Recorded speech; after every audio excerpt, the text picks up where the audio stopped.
Good morning. So you might have noticed there's a big board behind me.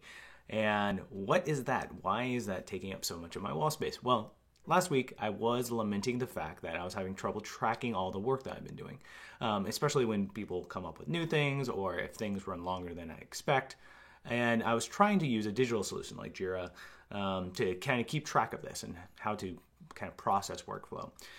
Talking with some of the experts at AIG, kind of decided, hey, let's just try it for a week. And I decided to go old school, get a thing, a poster board, get some stickies, and put this up and hang it up behind me for a little bit.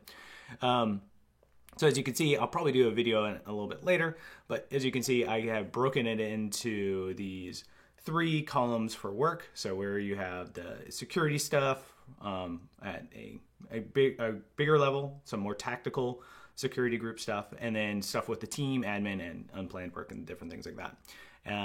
For the columns going across, you'll see that we have the things that are being done, or I need to do, that I am actually doing. The things that I have for the done column means I have done my work. I don't think I need anything else to do with it.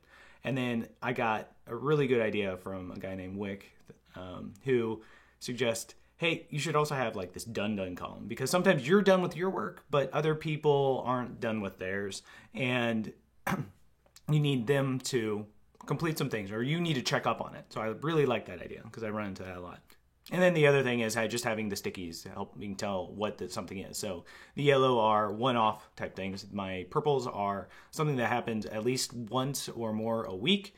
And then pinks are the things that have popped up that I did not expect and is my uninterrupted work. So if you can kind of see, actually I've taken down several of them because it had some more details on it I wasn't uncomfortable with people seeing.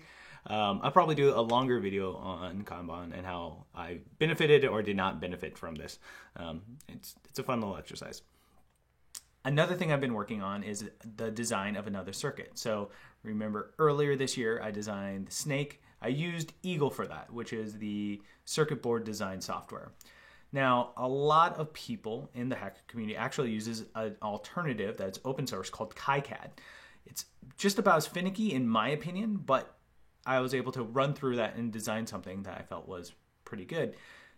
Biggest challenges were artwork again. I am not an artist, and then having things limited even farther down just due to the amount of colors you can use, where solder mask and silkscreen and exposed copper is always a challenge. So that just went to the fine fellas at Osh Park. They're helping me with the prototype, and very excited to see that go out and very excited to receive that package very soon. And then I got the components as well. So like even the little tiny LEDs, I promise they're bigger than the ones I had on the Snake, partly because I need more output of light, but also because they're a pain to solder, those last ones. So this will be a better soldering kit for surface mount things. Very simple, especially for beginners. So very excited for that as well.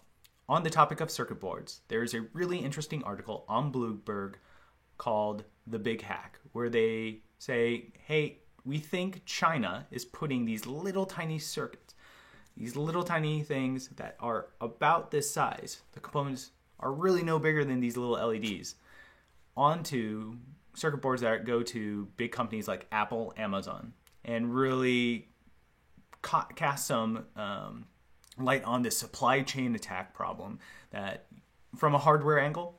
And it's a really interesting thing because there's been lots of output of people going back and forth and looking for these things. I got so much response, I decided to do a quick little video of it. So feel free to take a look at that, especially of where we're at now. I think there's lots of back and forth because Amazon and Apple say, no, this is not happening.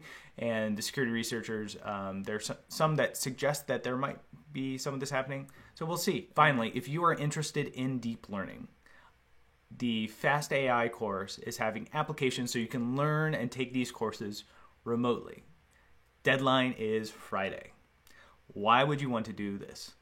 It's because they are fantastic courses, even if you have no knowledge of deep learning. As long as you've been able to program for a year, and many of us have been programming in some way, shape, or form for a year, you'll be easily able to go from not understanding anything about when people talk about, hey, I have machine learning, hey, I have all these different things, you'll be able to run through a lot of those things really quickly. Fast AI is how I learned everything about deep learning, how I'm able to make these different models that have done well in the Kaggle competitions. It's really great. So I'm signing up again. I would love it if other people signed up as well. We can compare notes. It'd be a lot of fun again. And again, very excited, but the deadline is Friday. So highly recommend you go and check that out as well. That's it for this week. I have to run and jump on a plane, so hopefully this will be out very quickly. But have a great week.